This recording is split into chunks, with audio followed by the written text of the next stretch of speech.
Şu anda hassas bir sürecin içine girdik. Bu sürece herkesin katkı vermesi gerektiğine inanıyorum. Bizi birbirimizle bir araya getirecek, kardeşlik bağlarımızı güçlendirecek ve dün de Cumhurbaşkanımızın söylediği şekilde Selahaddin Eyyubi'nin torunlarıyla Alparslan'ın torunları bir araya geldiğinde hamdolsun geçmişte ne kadar büyük başarılar elde edildiyse bundan sonra da o kadar büyük başarılar elde edilecek. Burada herkesin bir kısım fedakarlık yapması lazım. Bir kere ben bu girişimi çok değerli buluyorum. O nedenle işte Sayın Bahçeli'nin başlattığı, Cumhurbaşkanımızın sahip çıktığı ve hem AK Parti'nin hem Milliyetçi Hareket Partisi'nin bizim birlikte hareket ettiğimiz parti hem DEM Partisi'nin de buraya destek vermiş olmaları çok önemlidir. Biz aynı desteği ana muhalefet partisi CHP'den bekliyoruz. Aynı desteği bütün partilerden bekliyoruz. Bu dönemler kimsenin küçük hesaplar yapması gereken dönemler değildir. Biz artık gerçek manada bir kucaklaşma meydana getirmeliyiz. Bu bağlamda İmralı'nın yaptığı çağrı umarım örgüt üzerinde, örgütün bütün bileşenleri üzerinde olumlu, pozitif ve netice verici bir durum getirir. O nedenle biz zaman zaman DEM Partili milletvekilleriyle konuşuyoruz. Yani bir araya geldiğimizde olsun, mecliste olsun ki benim Avrupa Birliği Uyum Komisyonu bünyesinde de DEM Partili milletvekilleri var. Onlarla da görüşüyoruz.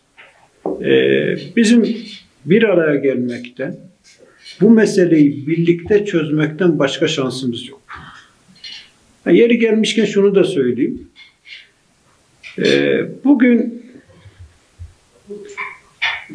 bu bölgede yaşayan insanların kendi problemleri kendileriyle çözmesi lazım. Bakın biz diyoruz ki kardeşler arasındaki problem. Kardeşler arasındaki problemi kim çözecek? Kardeşler çözecek. Birileri ya ben kardeş olarak değil de ortak olarak görüyorum diyorsa kendini, onun da düşünmesi gereken bir şey vardır. Ortaklar arasındaki problem de yine ortaklar arasında çözülür. Başka üçüncü partilerin burada yapabileceği bir şey yok.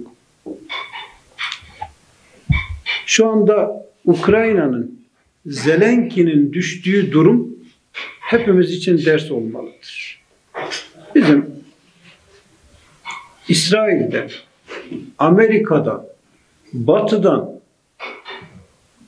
gelecek desteğin kimseye bir faydası yoktur. Gün gelecek, bunların hiçbiri olacak, biz birlikte kalacağız. Biz birbirimizle beraber kalacağız. Varsa kendi problemlerimizi kendimiz çözeceğiz. Ve bugün aslında ben o iradeyi görüyorum. Muhtemelen bugün hiç kimsenin girmediği bir süreç bizi başarıya götürecektir. Bununla beraber arkadaşlar, bakın siz demokratik olarak istediğinizi söyleyebilirsiniz. Bu söyledikleriniz ifade özgürlüğü bağlamında değerlendirilir. Yani mesela biri çıkar der ki ben bu ülkede komünist bir sistem görmek istiyorum. Nedir? Bu ifade özgürlüğüdür. Bunu sonuna kadar söyleyebilirsiniz.